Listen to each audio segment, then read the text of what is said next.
pero como queremos ser puntuales, vamos a empezar con el encuentro de hoy. Y bueno, antes de nada, agradecer a Jorge, a Galo y a Íñigo por haber venido esta tarde a participar en este segundo encuentro que hemos organizado desde Baqueola.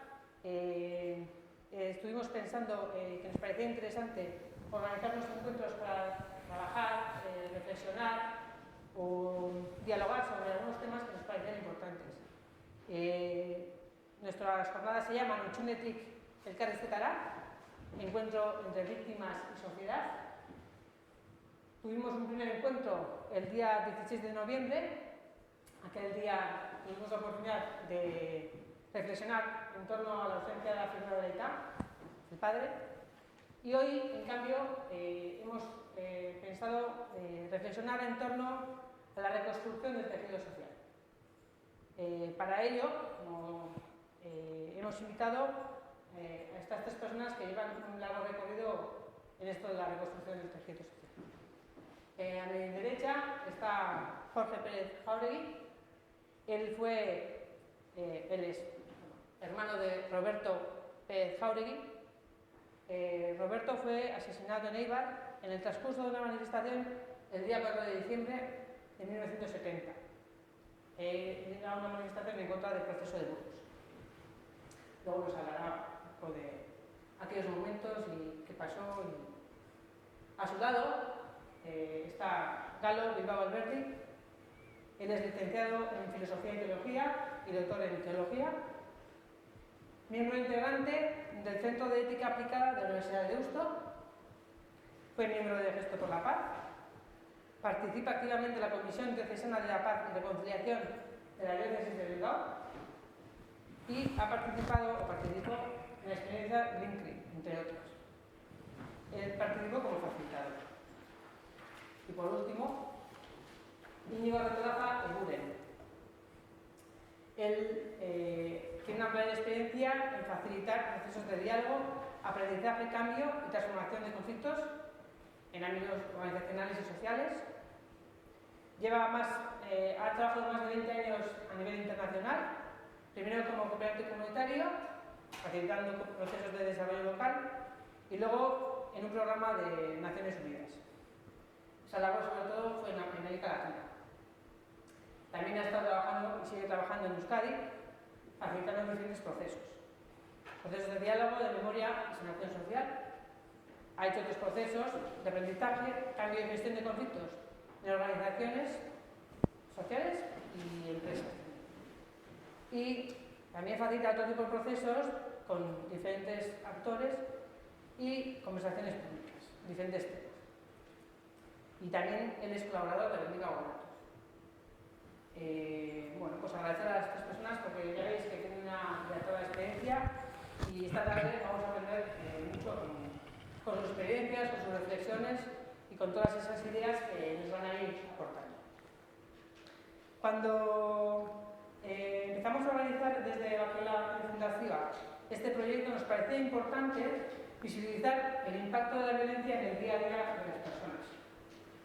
Muchas veces parece una noticia en el diario y no nos damos cuenta qué implica eso en la vida real de las personas, tanto de las personas protagonistas como el resto de la comunidad. Y nos parece importante parar, reflexionar y sacar algunas conclusiones y aprendizajes. De hecho, haciendo esta reflexión, creemos que es una buena manera de aprender de nuestra propia historia, conocerla, porque es una manera que aquello que no nos gusta no lo repetiría. Llevamos una larga historia llena de heridas, llena de sufrimientos y cada vez hay más experiencias que intentan buscar unos espacios de diálogo, de encuentro, para ir sanando esas heridas que estos años hemos ido sufriendo. Como veis, la jornada de hoy, Utsunetik elkarrizketara, tiene los conceptos como Utsune, vacío, ausencia, silencio. Elkarrizketa, que por una parte es hizketa, de hablar, diálogo, conversación, escucha, pero tiene la palabra importante que es el K, que es entre varias personas, varias comunidades, varios grupos. Y el K significa que hay un proceso, un cambio, un avance. Y nosotros nos parece importante visibilizar eso, que llevamos unos años de cambio, de proceso, de reflexión y de diálogo. Y le queríamos dar esa importancia. Esta sesión de hoy, además, tiene un título como Reconstrucción del tejido social. Tejido social porque entendemos que nos relacionamos con diferentes redes, diferentes grupos, en familia, en los vecinos y vecinas, el pueblo, la gente que suele estar en las sociedades gastronómicas, nos juntamos en zumba, en el coro, en el equipo de baloncesto, nos relacionamos con la gente de clase, del trabajo, nos juntamos con diferentes foros en los que participamos. Ahí tenemos diferentes relaciones y creemos que las relaciones de antes, el hecho de la violencia ha ido generando cambios, ha generado impactos y ha generado un tipo de relaciones que no sé si queremos que se mantengan tal y como están o las queremos ir cambiando y sanando. Y otro de los conceptos que parecía en este título era reconstrucción. Significa que tenemos que volver a construir algo que en un momento dado se ha debilitado. La violencia ha generado tensión, dolor, alejamiento, ha generado miedo, silencios, ha generado visiones excluyentes y polarizadas, visiones de los míos y de los tuyos, ha generado distintos tratos a las víctimas, ha generado, pues eso, la violencia, lo que vosotros queréis añadirle a esa frase, ha generado. Pero la violencia ha impactado aquí de una manera más directa y a otra gente, bueno, de otra manera, pero estamos seguros que todas las personas que hoy estamos en este encuentro nos ha tocado de una manera buena. Creemos que en estos años ha habido diferentes personas, entidades que han dado pasos, algunos empezaron antes, otros han empezado más tarde, otros van a empezar, unos nos han ayudado a otros. Es verdad que algunas experiencias generan otras experiencias, todas valen. Si siempre están en esta línea de reconstruir tejidos y sanar heridas. Hoy nos parece importante hablar de lo ocurrido, de todos estos sufrimientos y de qué estamos avanzando en este camino. De hecho, en la imagen que hemos presentado para esta sesión se ve esa idea, ¿no? De entre todos, en esa acción, podemos ir curando las ausencias, los silencios y las heridas que han podido sufrir. Hablando de las heridas, Jorge, sabemos que en esta historia triste y muy justa, en nuestra familia ha habido ausencia, ¿no? Ha habido dolor y ¿nos puedes contar un poquito qué es lo que le pasó a Roberto?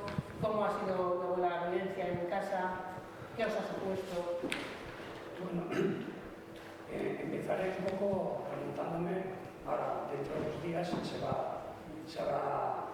van a ser 50 años que ocurrió. Fue en una manifestación en Eibar, que ya Eibar estaba en triangular general, 2 días, y bueno, pues el día 4 fue una manifestación pues, de las más grandes que se recuerda. Y bueno, en la mitad del recorrido unos policías secretas empezaron a disparar, le hirieron a un joven y más adelante, bueno, pues iba yo también, entonces yo tenía 15 años y coincidí con mis padres. Y bueno, mis padres, como se rompió la manifestación, pues mis padres dijeron que se iban para casa y yo pues dije que yo iba a ir que el día anterior había habido otra manifestación y no había estado y bueno, pues quería ir. Y fui y bueno, llegamos a una plaza que estaba en obras y ahí pues empezaron la Guardia Civil a tirar botes de humo, pelotas de goma y tal, y la gente devolvía. Y en un momento dado, y estaba solo, y con 15 años pues dije, bueno, aquí puede pasar algo y me fui en dirección contraria de la Guardia Civil, aunque iba en contra también de donde vivía yo, sentido contrario. Y bueno, pues cuando iba corriendo, oí unas tracas y tal, como si fueran los fuegos artificiales, eran disparos al aire, pero luego me conté por el monte volviendo a casa que me dijeron que le habían herido a mi hermano. Y bueno, pues ya empezó ya ahí. Cuando llegué a casa, mis padres ya no estaban, le habían llevado a mi hermano a la residencia, mis padres también en Donosti, ya habían ido. Y bueno, pues estuvo 4 días, duró 4 días, porque fue una bala prácticamente a 2 metros, y duró 4 días. Yo estuve un día, pude verle, me apretó de la mano, en fin, yo intuí que era como si fuera una despedida, y a los 4 días ya falleció. Y bueno, luego ya pues la policía, bueno, todas las autoridades querían enterrarle en Donosti, nosotros en Eibar. Y bueno, y luego mi hermano era pertenecía a un partido político que era el Partido Comunista de España Internacional, que posterior fue el PT. Y bueno, pues que la Iglesia no era bueno, pues se hizo un acto cívico. Y bueno, pues digamos, estuvo el pueblo todo tomado, no dejaron apenas ir hacia el cementerio. Y bueno, luego te das cuenta, pues, que el día a día que no hay ni una autoridad, no hay nadie que te diga pues qué ha ocurrido, qué ha pasado, qué esto y tal, ¿no? Pues digamos, un poco por el apoyo de los vecinos y del pueblo de Eibar, pues fuimos un poco dándole, pues un poco, porque era mi único hermano, pues era mi referente. Pues te quedas un poco, pues bueno, pues hecho un Cristo, ves a tus padres. Y pues bueno, pues la verdad es que tuvieron que pasar muchos años, pero muchos años, para que digamos 40 años, para que le reconocieran a mi hermano de la ley de Zapatero con abusos policiales. Le reconocieron pues bueno, que había participado en una manifestación, digamos, no legal en su momento, pero que había ejercido un derecho, ¿no? Pero durante esos 40 años, pues no, por parte de las instituciones, no había habido nada de nada. De hecho, el Ayuntamiento de Eibar hizo un homenaje a las víctimas del terrorismo y bueno, pues pero como la lista que entonces tenía el gobierno vasco a mi hermano no le consideraba víctima, pues tampoco ni se puso en contacto con la familia y tal. Pues bueno, fue momentos muy difíciles. No sé, la pregunta iba por ahí además. Al final queríamos saber cómo reaccionó, ¿no? En vuestro caso, la comunidad, la gente de Eibar, las instituciones. Estabas comentando un poco. Sí, la sociedad en sí, en general, el pueblo, pues muy bien, ¿no? Tuvimos un apoyo. De hecho, luego, bueno, mis padres y yo, pues casi seguido empezamos a militar en partidos de izquierda, intentando intentar cambiar un poco esta sociedad, la dictadura franquista que había. También es cierto que bueno, pues, pasaron los años y cuando, digamos, muerto Franco y luego vino las primeras elecciones, pues legalizaron los partidos políticos. Pues bueno, pues mi familia y yo por lo menos lo vivimos bueno, pues con una alegría, en el sentido de que ya venía el cambio, que venía. Y en cierta medida también tuvimos una desilusión, porque en cierta medida la transición siguieron más o menos, pues, la policía, los militares, la justicia, siguió todo igual. Se olvidaron de todas las víctimas, no de mi hermano, sino de todas las víctimas. Elaboraron una ley de amnistía que en su momento era un clamor en la calle.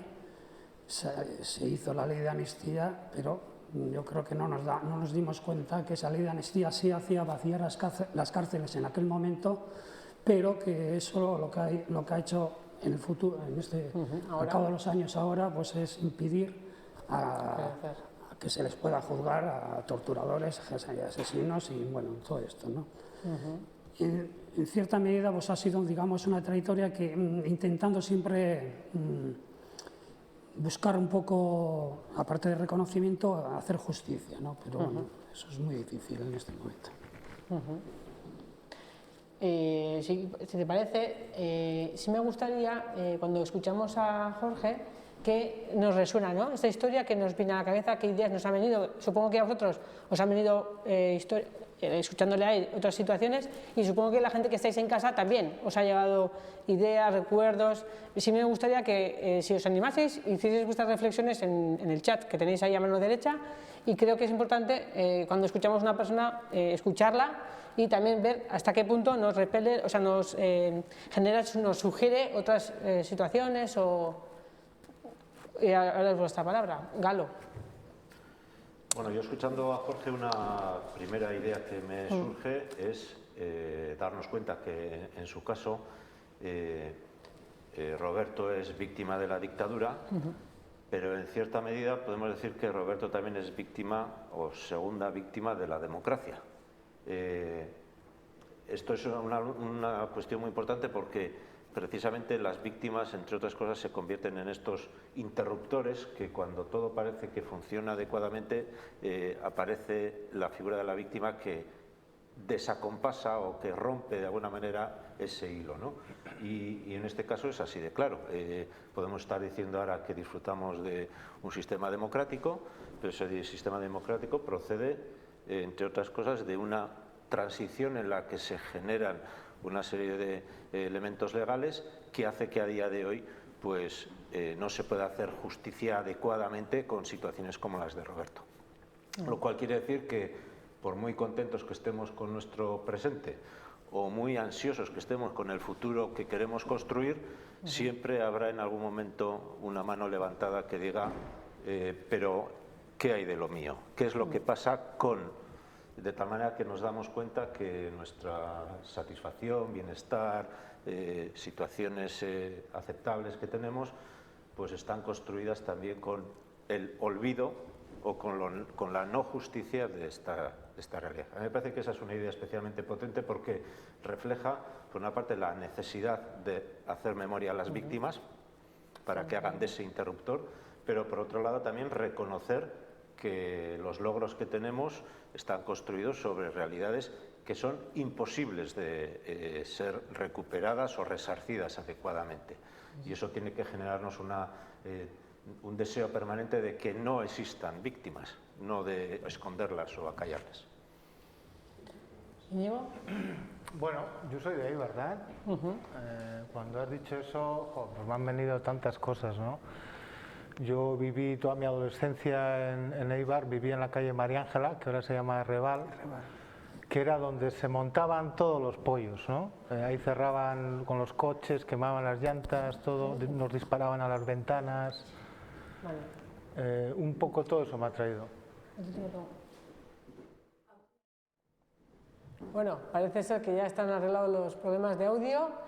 Y estábamos un poco, Jorge ya nos ha recordado toda esa historia, ¿no?, que ha vivido después del asesinato de su hermano, y Galo, les he pasado la palabra a Galo y a Íñigo para ver, mientras escuchaban a Jorge, qué ideas les ha venido, qué les ha sugerido, qué ideas les ha venido. Y le está dando la palabra justamente a Íñigo, y nos estaba contando que él también, que por casualidad es de Eibar, y que su juventud la ha pasado allí. Sí, y me conecto mucho, ¿no?, con lo que comenta Jorge, precisamente por todas esas vivencias que también yo desde pequeñito tuve. En la dictadura en Eibar, pues como en otros muchos pueblos de Euskadi, había mucha violencia, ¿no? Pero también escuchándole a Jorge me doy cuenta de cuán profunda es nuestra memoria y nuestra experiencia pasada, ¿no? Y la importancia de rescatarla, ¿no? De rescatarla, traerla al día de hoy para poder entender mejor desde el presente aquel pasado, porque ahora yo lo miro para atrás y para mí ya es un pasado distinto al que yo viví cuando yo era joven, ¿no? Por los procesos que he tenido que trabajarme también internamente, ¿no?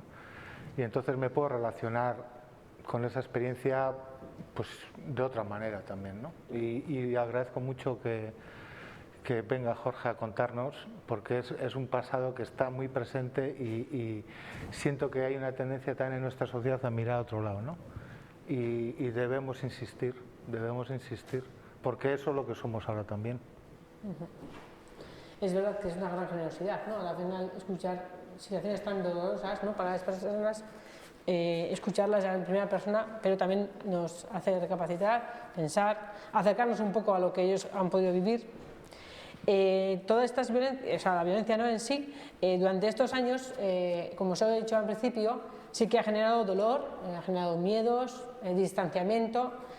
Has dicho que en el caso de Eibar, en general habéis sentido gente que os ha arropado. No siempre ha sido así.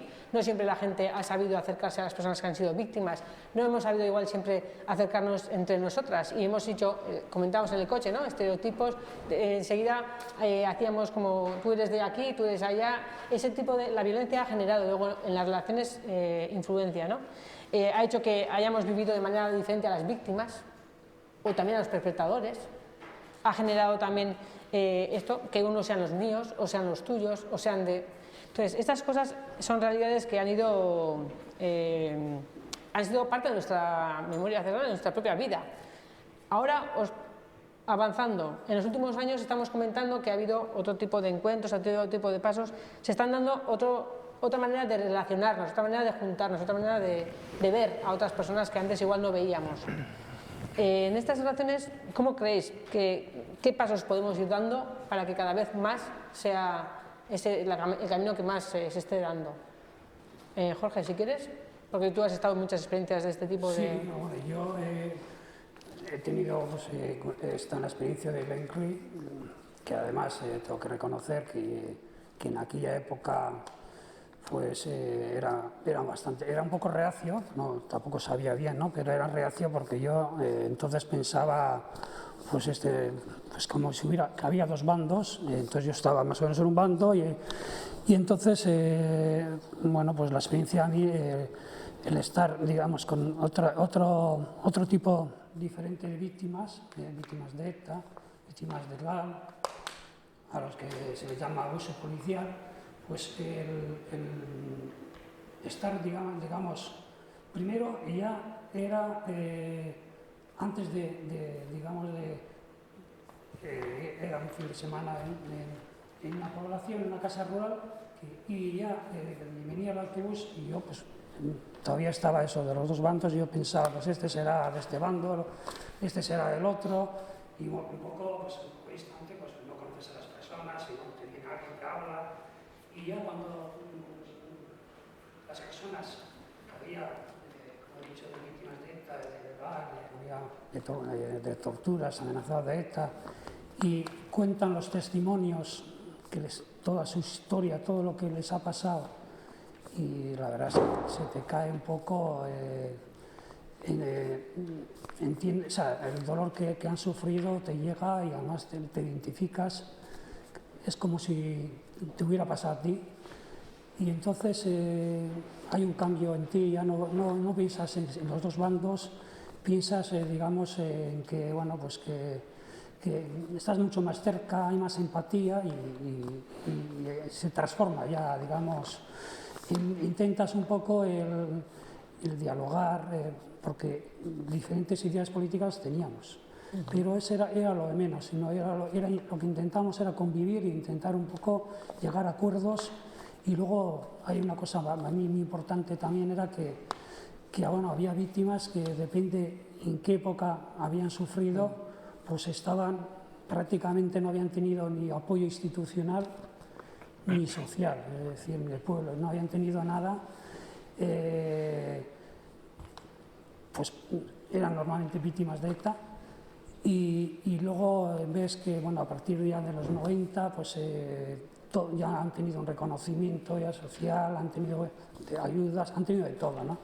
Y otro tipo de víctimas que en mi caso tuvieron que pasar 40 años, hay otros todavía, porque quiero que además también dejarlo claro, que está pendiente todavía, porque a mi hermano hasta el año 78 le reconocieron, pero es que hay un montón de casos ahora mismo de torturas, de asesinatos y todo, que desde 78 para adelante todavía no están, hay un montón de gente que todavía no están reconocidos, ¿no? Y bueno, quiero decirte que esa convivencia y todo esto nos hizo ver que, bueno, pues nos sentíamos víctimas todos, no de primera, segunda o tercera categoría, y es más, nos costó buscar un término que nos sintiera a gusto y al final nos llegó un poco, nos unía, digamos, la expresión, digamos, de víctimas de vulneración de derechos humanos. Eso lo que nos hacía un poco era, y entendíamos además que no tenía que haber diferencias entre nosotros. ¿Qué más experiencias puede haber o qué pasos podemos ir haciendo en esa reconstrucción, ¿no? Tú que tienes tanta experiencia y has participado en diferentes grupos e instituciones, ¿qué pasos más podemos ir dando? O estamos dando, que también. Bueno, yo voy a ser más simple. Te cuento lo que un poco más o menos pueden ser pasos que yo he recorrido, que no tienen que ser ni los mejores ni los peores, son los míos y creo que pueden aportar para la gente normal y corriente alguna referencia. Lo primero es hacer un esfuerzo importante por atender, recoger, escuchar el testimonio de las víctimas. Antes lo he dicho de una manera, haciéndoles ver ese carácter peculiar que tienen respecto a nuestros logros, y me parece que desde ese carácter central de las víctimas un elemento importante es estar atentos, escuchar a lo que ellas nos dicen. Desde ahí valorar también las experiencias que ellas mismas han generado, porque creo que entre nosotros, por suerte, y es algo que no podemos agradecer nunca lo suficiente, pues hay personas como Jorge, con otras muchas que podríamos hacer casi una lista, en las que somos conscientes que han hecho esfuerzos personales muy significativos, tan significativos que trascienden su propia experiencia personal y son modelos, ejemplos, referencias para el resto de la sociedad. Que a mí me lleva inmediatamente a decir, si las víctimas estas, a las que conozco porque he escuchado su testimonio y sé lo que les ha pasado, son capaces de hacer esto, ¿qué excusas me puedo poner yo, que no soy víctima, para no intentar hacer algo? Y luego cuando dices intentar hacer algo, pues ciertamente a mí se me ocurre básicamente dos cosas. Una, hacer una memoria autocrítica de cuál ha sido mi propio pasado, cómo me he comportado, qué he hecho, qué he dejado de hacer, qué podía haber hecho en vez de lo que he hecho, darle una poca vuelta a eso con la idea clara de que seguro que antes de decirle a otros lo mal que han hecho, tengo yo algunas cosas que decirme a mí mismo. Y a partir de ahí, tres cosas muy sencillas en orden a la recuperación del tejido social. Es recuperar relaciones, recuperar espacios y recuperar conversaciones. Me parece que todos y todas nosotros podemos pensar en unos minutos con qué personas nos hemos alejado durante todos estos años, que hemos perdido la relación o la hemos debilitado significativamente, porque yo creo que ahora estamos en circunstancias de poder fortalecer o recuperar esa relación. Todos y todas somos conscientes también de esas conversaciones, temas que hemos dejado de hablar en otro tiempo porque nos generaban incomodidades, situaciones tensas, incluso violencias más o menos explícitas, y a día de hoy posiblemente podemos hablar de muchas de esas cosas. Y cuántas plazas, calles, espacios públicos y privados hemos dejado de frecuentar porque no nos sentíamos cómodos, no nos gustaba el ambiente, por distintas razones. ¿Por qué no hacer el esfuerzo ese por recuperar personas, relaciones, contenidos, temas, conversaciones y espacios, lugares, que creo que es una manera de ir reconstruyendo y que está al alcance de cualquiera? Bueno, Íñigo, bueno, ¿qué pasos podemos ir dando? Porque pues es verdad que, por ejemplo, veo que Galo viene del mundo institucional, del mundo eclesial, o también estás en la universidad. En cambio, tú vienes más del mundo asociativo, organizacional. Digo, por poner otra variedad, ¿no?, encima de la mesa. Hombre, yo creo que uno tiene que estar abierto a hacer un trabajo interior. O sea, primero uno tiene que abrirse, ¿no?, reconocerse y abrirse a su propio dolor y el dolor que está alrededor suyo, porque yo creo que al final todo lo que nos ha pasado nos interpela a todas las personas, ¿no?, en Euskadi, ¿no? Hubiera estado yo de víctima o de victimario o de testigo o todas estas categorías que estamos manejando, yo creo que hoy en día ya, si miramos al pasado, nos interpela a todos, ¿no? Entonces, por lo menos en mi propia experiencia, ¿no?, un trabajo interior de trascender incluso esas propias categorías que estamos manejando, ¿no? Y luego yo creo que a nivel de pueblo, ¿no?, si pudiéramos hablar ya en entornos habilitantes locales, más que es donde el conflicto ocurrió también, fue muy localizado también, por ejemplo. Enfrente de mi casa, en el casino Artista Ibarres, cuando había un guardia civil, perdió un montón de dinero en el casino, salió borracho y pegó un tiro a uno y lo mató, ahí mismo. Entonces, todas esas vivencias están en la calle, cuando tú caminas te vienen, ¿no? Entonces yo creo que es más generar entornos habilitantes a nivel local,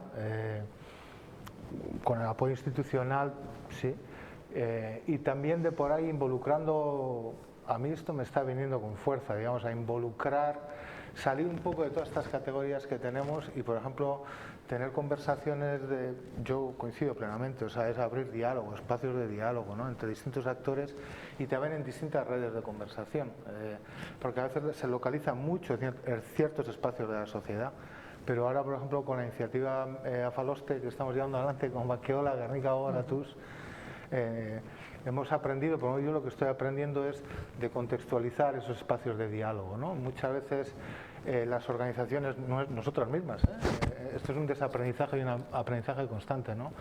Traemos a la gente a espacios que son nuestros espacios, ¿no? Talleres, espacios así. Pero yo creo que la conversación tiene que trascender eso, tiene que impregnar todo el tejido asociativo del pueblo, o sea, el club deportivo de montaña, el club de danza, hay distintas arquitecturas, hay un entramado asociativo muy grande en los pueblos que no siempre se les ha considerado como espacios de diálogo para este tema, ¿no? Entonces yo creo que es darle la vuelta.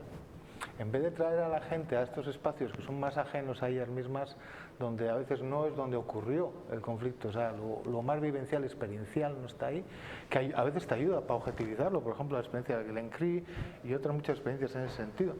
Salimos, ¿no?, para poder trabajar, pero si estamos hablando de reconstruir tejido social en un contexto de posconflicto, transición, otro lugar donde ya no es el que fue, y lo queremos hacer a ese nivel, en el ámbito social, yo creo que lo tenemos que abrir la conversación mucho más a otros ámbitos, porque en esos otros ámbitos hay mucha gente que si no vamos nosotros allá a abrir la conversación ahí, no se la instalan, no se acercan a esa realidad, y nosotros tenemos que ir más allá, hay que trascender eso. Estamos comentando que habéis participado en diferentes espacios, diferentes diálogos, de diferentes proyectos, cada uno con una mayor o menor intensidad, porque no todos los proyectos pueden tener la misma intensidad ni están dirigidos al mismo colectivo, a mismas personas. Sí que creo que sería interesante ver qué dificultades y posibilidades le habéis visto a este tipo de encuentros, a este tipo de proyectos, porque creo que en esto de la violencia, hablamos de la espiral de la violencia, que al principio es una cosa pequeñita, que hoy no te miro, mañana no te saludo, al día siguiente me cambio de acera, al siguiente, y va cada vez más en aumento, ¿no?, esa violencia hasta llegar, en este caso fue hasta el asesinato o la muerte, ¿no? Creo que esa imagen es muy fuerte y la tenemos que tener muy presente, porque en las comunidades, en los pueblos, aparte de la violencia política, hay otros conflictos que también generan tensiones, deshace la red social, crea dolor, sufrimiento. Creo que de estos proyectos que habéis mencionado hemos sacado aprendizajes y algunas dificultades. Serían interesantes visibilizarlos para que también esas nos vayan y sean útiles en otros espacios que también nos va a tocar gestionar, ya nos está tocando gestionar. Entonces, sí que os agradecería que pusierais encima de la mesa esas potencialidades que tienen estos encuentros y qué dificultades que también supongo que tendrán. Hombre, yo de la experiencia de Glen Cree, pues digamos, saqué y lo que creo que más que, digamos, desde entonces a ahora yo veo que, bueno, desde que no hay violencia, yo creo que lo veo en la sociedad mucho más, que avanza muchísimo en convivencia. Pienso que igual hay a veces algunos partidos políticos, pues bueno, pues el hablar de las víctimas, el sacar ese tema, pues a veces se busca un poco igual intentar sacar un rédito político, Y bueno, yo en ese sentido pues pienso que yo a nivel digamos, de víctima o de mi hermano, pues yo siempre considero y respeto a todas las víctimas, pero pienso que, bueno, pues que yo tengo mi opinión, tengo mi posibilidad de votar, pero no tengo que influir en digamos, políticas determinadas con los presos que pueda haber o digamos, o que pienso que en este momento la convivencia tiene que, como hemos hablado un poco antes, tenemos que buscar un poco no solo, yo pienso que, como he dicho antes, la sociedad está avanzando mucho. No los partidos políticos, pero yo creo que tenemos que buscar siempre dejar un poco las diferencias que podamos tener, digamos, políticas o algo, cuando hablamos de una forma, de un problema o una cosa, e intentar un poco buscar lo que podemos estar de acuerdo y saber escuchar, saber un poco. Yo creo que eso es, en definitiva, en donde uno anda, donde uno tiene aficiones o trabaja o estudia y tal, y yo creo que en ese sentido es lo que tenemos que intentar cambiar un poco de ahí desde abajo. Sí, crear las preguntas y el diálogo, ¿no? Y intercambiar experiencias, aprender de ello y empatizar, porque a veces nos llevamos grandes sorpresas porque no sabemos lo que ha vivido las otras personas, ¿no? Y escuchando igual Tiene que haber además, yo creo que información, es decir, porque hay un montón de historias y cosas, y la memoria además la que tenemos que construir y tenemos que el relato, porque bueno, ahora yo creo que todos andan, pues qué relato y cómo va a ser el relato y todo, ¿no? Yo no voy a ni posicionar una cosa y otra, yo lo que creo es que tiene que reflejarse todo tipo de las vivencias que ha vivido aquí, se tienen que reflejar y tienen que saber lo que ha pasado. No se puede obviar algo, a una violencia, algo, tiene que salir todo, porque además yo pienso que es la única manera de que esto no vuelva a ocurrir y que con la violencia no se llega a ninguna parte. Galo, ¿qué hemos aprendido? ¿Qué elementos queremos subrayar? ¿O qué dificultades hemos encontrado que nos puedan ayudar en otras experiencias? A mí hay algunas cosas que se me subrayan cuando analizo las experiencias que he podido llegar a conocer. La primera de ellas es, insisto, en dar voz a los protagonistas, a los auténticos protagonistas.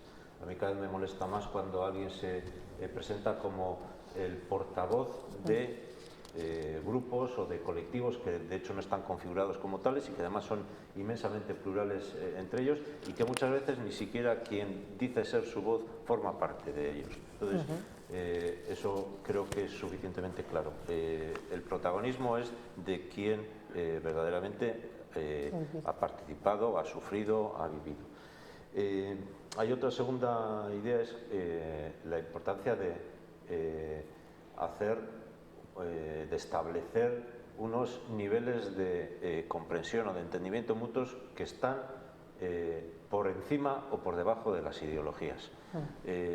A veces se llega a acusar este tipo de experiencias como que son muy sensibleras o que son muy emotivas y que son muy poco políticas, pero no es cierto, son políticas, lo que pasa es que no lo son políticas en el término partidista, sino que son políticas porque tienen una influencia muy significativa en la realidad sociopolítica.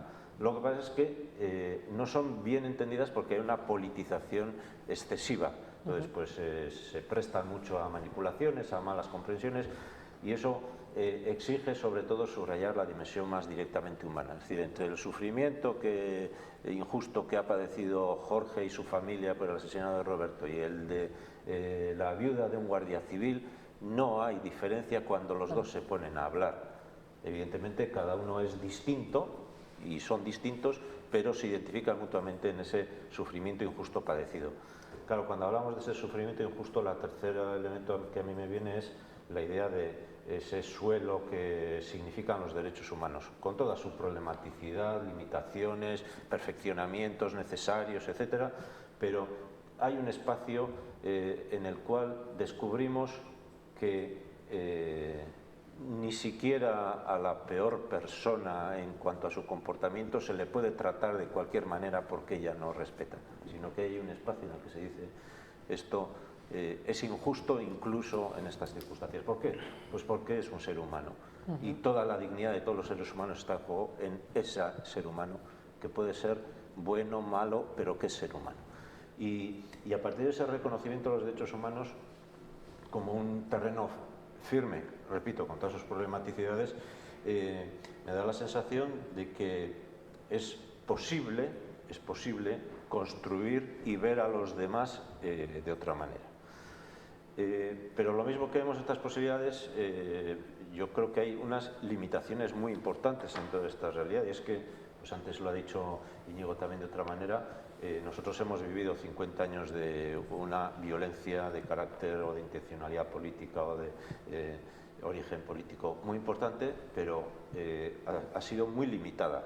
O dicho de otra manera, muchos de entre nosotros hemos podido vivir bastante bien y muy normalmente sin vernos afectados por lo que acontecía de manera significativa.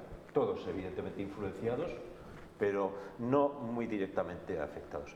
Cuando se produce ese tipo de situaciones ocurre lo que nos puede ocurrir a nosotros ahora, que esto en realidad suena a viejo, a antiguo, a ya están los mismos con la matraca.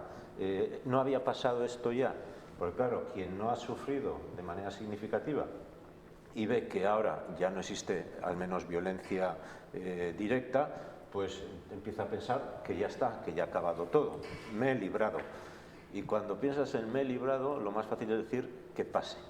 Y yo creo que hay un núcleo importante de la población que vive estas cosas de esa manera, incluso que sin escucharle a Jorge o incluso habiéndole escuchado, seguirá pensando que eso fue cosa de dos bandos que se pegaron entre ellos y que a él no le tenía nada que decir. Bueno, pues ahora que ya no se pegan, pues yo sigo con lo mío. A mí me parece que esa es una de las dificultades más importantes que tenemos delante. Cuando solemos hablar de esa idea de pasar página, y pues yo cada vez le hago más matizaciones. Pues alguien dijo, no, antes de pasar página hay que leerla. Y digo, espera, primero hay que escribir la página y hay que escribirla bien. Y en eso es lo que dice Jorge, una página en la que haya relatos múltiples, que recojan toda la realidad, etcétera. Pero después de escribirla hay que leerla. Y leerla no es leerla de corrido, sino es leerla, meditarla, reflexionarla, hacer autocrítica. Y cuando las leemos, pues eso significa pasarla por la cabeza, por el corazón, por las tripas también, y ver qué me implica. Y después, pues sí, pasaremos página, pero porque nos la hemos asimilado y la llevamos con nosotros. Y yo creo que con demasiada facilidad hay en nuestra situación condiciones para pasar páginas sin haber hecho todo ese proceso. A mí me parece que ese es el peligro más importante porque perdemos todos en ello. Y especialmente somos injustos, pero además perdemos mucho. Íñigo, ¿qué aprendizaje hemos sacado en todos estos procesos y qué dificultades hemos encontrado? Bueno, uno de los aprendizajes, tengo varios aprendizajes aquí, me estoy tomando notas, según voy escuchando también me va saliendo, ¿no? Hombre, un aprendizaje grande es este tema de la diversidad, ¿no? O sea, desde el pensamiento no contradictorio, ¿no?, en el que hemos estado operando, o sea, tú o yo, lo mío o lo tuyo, las dos cosas no pueden habitar este mismo espacio social, ¿no? Es entender diferencia, ¿no? Yo creo que tenemos que, ahí tiene que haber un elemento pedagógico, ir hacia un principio de complementariedad, o sea, lo tuyo y lo mío también, los dos, ¿no? Aquí tiene que haber espacio para todas esas experiencias. Y si operamos desde ese principio de complementariedad, claro, la memoria ya no es una, pero son muchas, ¿no? Entonces, y ahí yo creo que nos hemos quedado entrampados con esto del relato, de la memoria y tal, porque al final hay tendencias, pulsiones de querer imponer un fragmento de esas memorias como la memoria, ¿no? Entonces ahí seguimos generando violencia. Yo me siento violentado cuando quieren imponer una memoria. Y en los espacios que estamos facilitando, la gente ella misma se va dando cuenta de esto. Porque toda esta gente entra, muchos desde este pensamiento dicotómico. Yo soy una víctima, los otros han sido de otra, como contaba Jorge. Pero ahí cuando se junta la gente, yo creo que también hay un desplazamiento desde dónde estás hablando, ¿no? O sea, Si hablamos desde lo no contradictorio, ideológico y tal, pues claro, tú y yo estamos separados, somos dos identidades sociales distintas. Pero si nos pasamos al principio de complementariedad, tú y yo somos la misma identidad social, solo que habitamos distintos lugares de esa identidad, pero al final somos, como vosotros planteáis, ¿no? Entonces, llegar a ese punto de conciencia, yo creo que eso se hace con los encuentros, encontrar. Eso no es fácil. Volviendo a tu pregunta de qué dificultades hemos encontrado, pues, bueno, además de las institucionales, de financiamiento, el sistema político que da por amortizado una serie de cosas, ¿no? Y piensa que hay que pasar página, pues yo creo que no.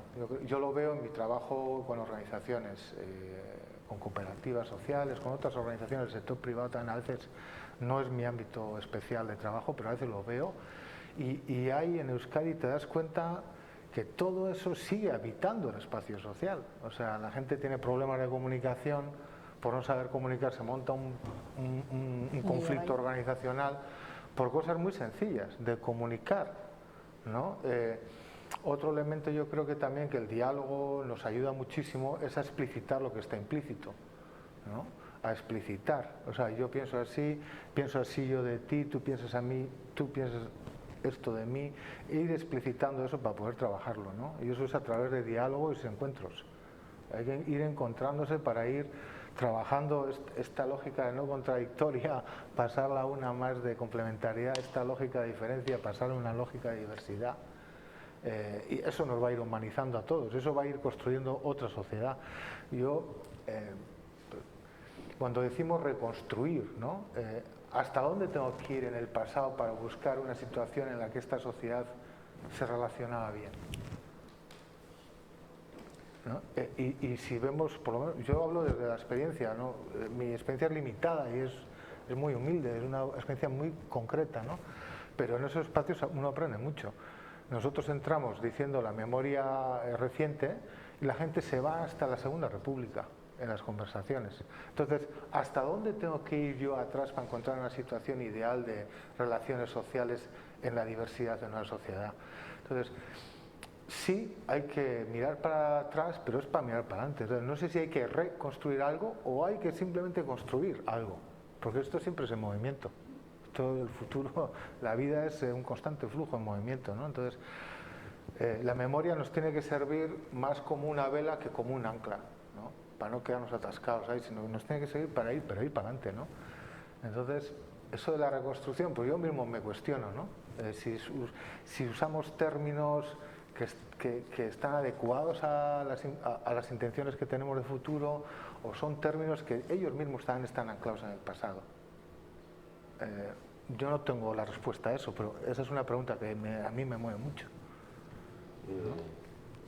Hablando de esto mismo, a través de lo que dice Íñigo, nos abre una perspectiva de futuro en la que tendríamos que pensar en las generaciones más jóvenes, esas que tenemos en las aulas a las que va Jorge, y que, claro, pues son gente jóvenes nacidos el año 2000 y a partir del año 2000, entonces cosas de 1970, ¿qué les dicen, qué no les dicen? Yo creo que ahí tenemos una posibilidad y al mismo tiempo una limitación importante. Es posibilidad porque ciertamente no viven en un contexto de prejuicios ideológicos tan marcados como los hemos vivido nosotros, la inmensa mayoría no. Tiene la limitación de que tienen un desconocimiento importante, y ahí viene la pregunta, ¿y qué hay que contar? ¿Y hasta dónde hay que contar? Y que yo en ese punto soy más partidario de ofrecer, no me interesan tanto los contenidos como los procedimientos, no me interesa tanto qué concreto hay que contar, sino que lo que estamos contando ayuda para que ellos tengan una conciencia histórica crítica suficiente como para hacerse con el pasado y proyectarlo también ellos.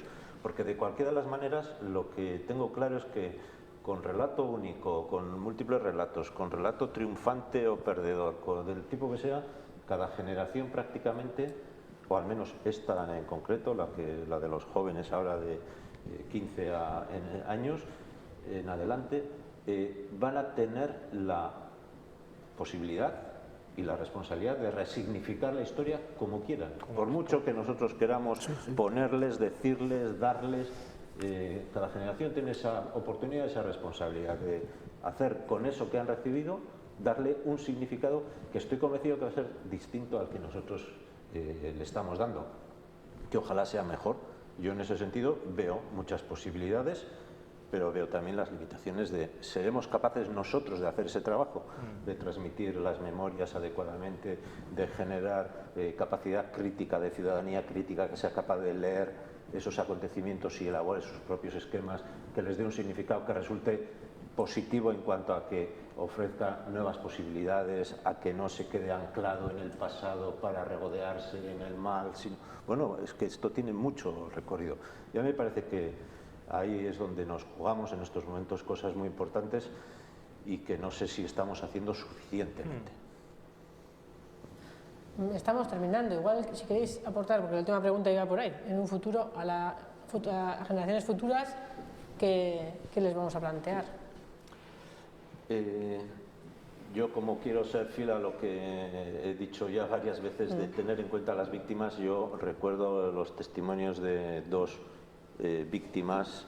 Recientemente les he vuelto a escuchar a las dos, que tienen hijos jóvenes, chavales de 10, 12, 15 años, y que cuando hablan de su experiencia dicen: yo no quiero que lo que nosotros hemos vivido influya de manera negativa respecto a su futuro, hasta tal punto que si le veo que pertenece al mismo equipo de fútbol el hijo del asesino de mi madre, yo no le voy a decir a mi hijo: este es el hijo de mi asesino.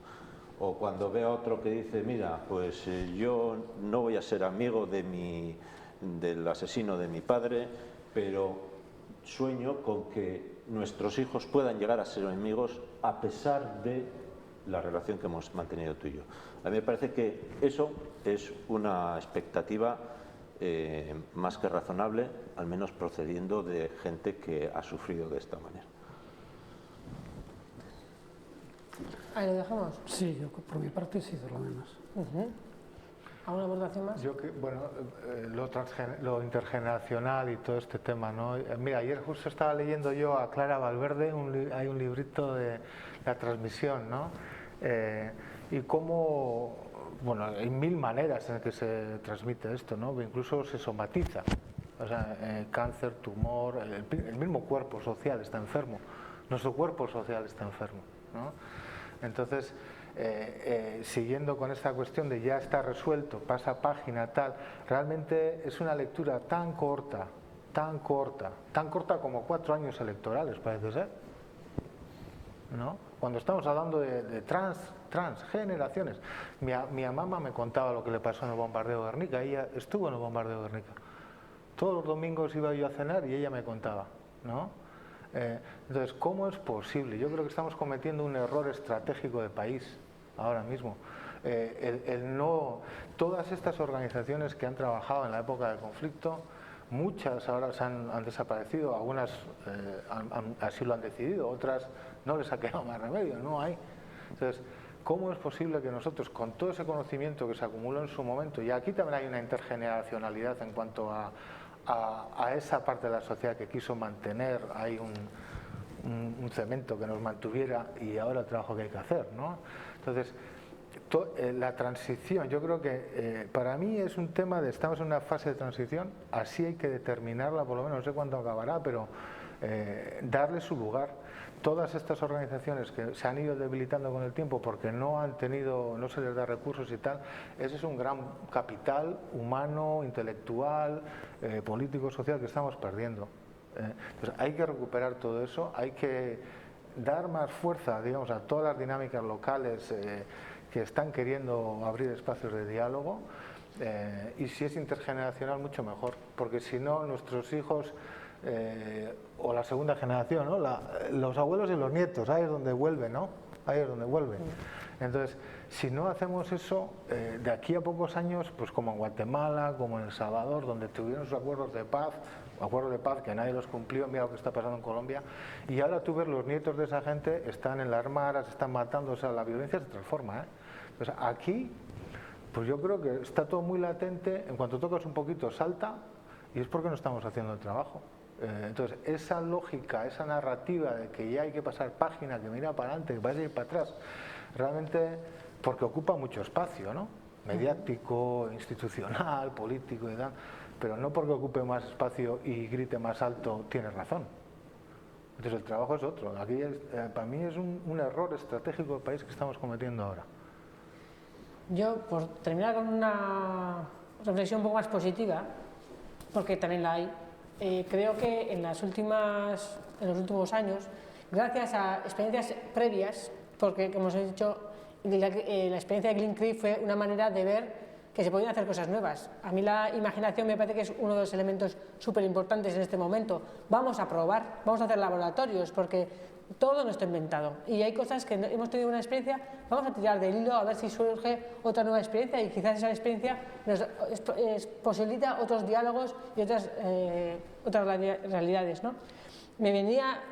Ha sido una lista que seguramente está incompleta, pero también quiero que las personas que están al otro lado vean que la sociedad y diferentes instituciones y organizaciones de Euskadi se están moviendo y están haciendo propuestas, y que no son todas, pero que hay muchas más y que son importantes, y que cada experiencia, cada personaje que aparece en el dibujo hilando es súper importante, porque cada persona aporta. Sabemos que algunas personas han vivido unas situaciones muy injustas y además de un sufrimiento muy alto, pero el resto también nos ha tocado de la violencia. No hemos saludado, hemos dejado de hablar, todo eso hay que recapacitar. Y vuelvo a decir la misma idea, no solamente porque la violencia política está ahí y ha generado sufrimiento y todavía tenemos que reconstruir todo el dolor, pero es que hay otros conflictos que están generando eso y tenemos que aprender, y eso es la idea. Por poner experiencias encima de la mesa, Glen Creek, o sea, las víctimas, las grandes, en esto nos han enseñado mucho, han hecho varios documentales que nos pueden ayudar a acercarnos a esa vivencia humana, que es lo más importante, ¿no? Lo que decías tú, de cercanía. Hemos visto encuentros de Glen Creek, que fue una gran sorpresa. Luego hicieron IDX, fueron encuentros restaurativos, han hecho un montón de pasos. Otros en el ámbito educativo, que a veces está muy aplaudido y otras veces endemoniado. Han hecho muchos, en muchos años hicieron historias que nos marcan. Hubo Bakeas Blay, ahora se hace a día tanto en el aula de bachiller como en la universidad. Se hicieron, creo que Bakeak Urratsak y Bihotzetik. Diferentes organizaciones han impulsado ese tipo de proyectos. A veces es más fácil y otras veces es más difícil entrar en el centro educativo. Pero hay gente que lo cree y que impulsa. En las organizaciones, encima de la mesa hay un montón de propuestas. Este tipo de encuentros están la Memorial Lab, Afaloste, Glen Creek Social, Guztion Bidean, Baqueto Paqueta que hacéis en las parroquias, encuentros en favor de paz en diferentes lugares, concentraciones silenciosas en momentos determinados se hicieron y a veces a día de hoy se vuelven a hacer.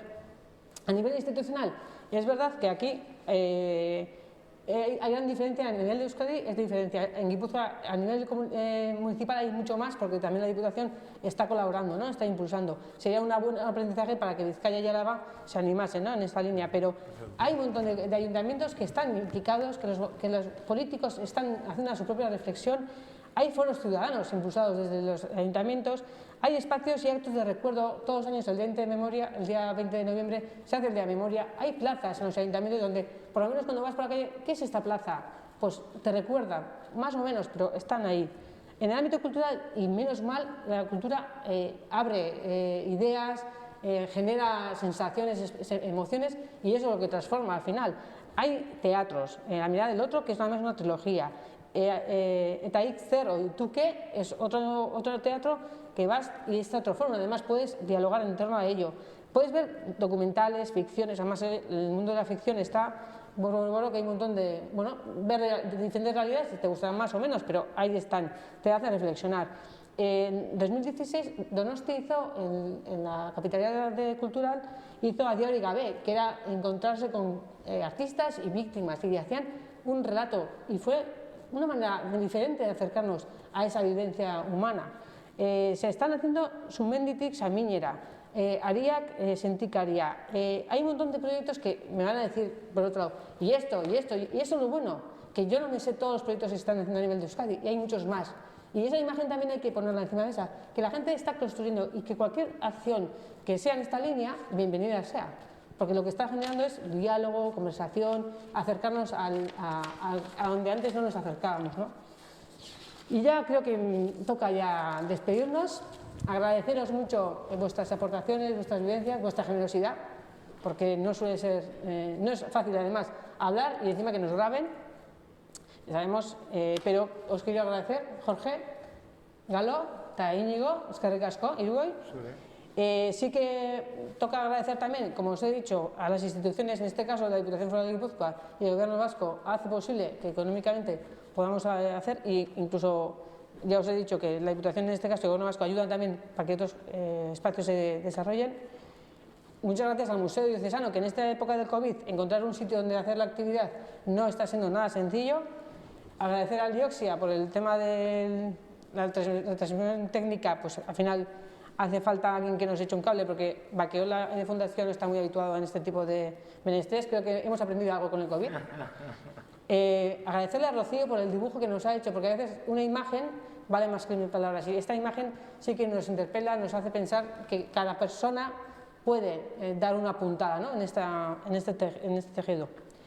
Y a todas estas personas que estáis en otro lado de la pantalla, que sé que muchas además estáis en estas ideas y que podríais haber sido tranquilamente personas invitadas en este encuentro, y es gracias, bueno, a vosotras también, para que nos hayáis dado la oportunidad de compartir, y creo que vamos a subir este vídeo en la plataforma, de tal manera que os llegarán los vídeos, y además si alguien quiere compartir con otras personas, pues seguramente valdrá para divulgar más, ¿no? Y cuanto más se divulgue este tipo de ideas, todos los encuentros que hemos dicho y más que hay por ahí, pues ayudarán un poco más a reflexionar y a crear una construcción, ¿no?, del tejido social y ir sanando un poco estas heridas que pues la violencia nos ha generado. A ver si aprendemos algo y en futuros conflictos aprendemos a dialogar primero y a gestionar mejor los conflictos. Eskerrik asko y esperamos vernos en otro encuentro.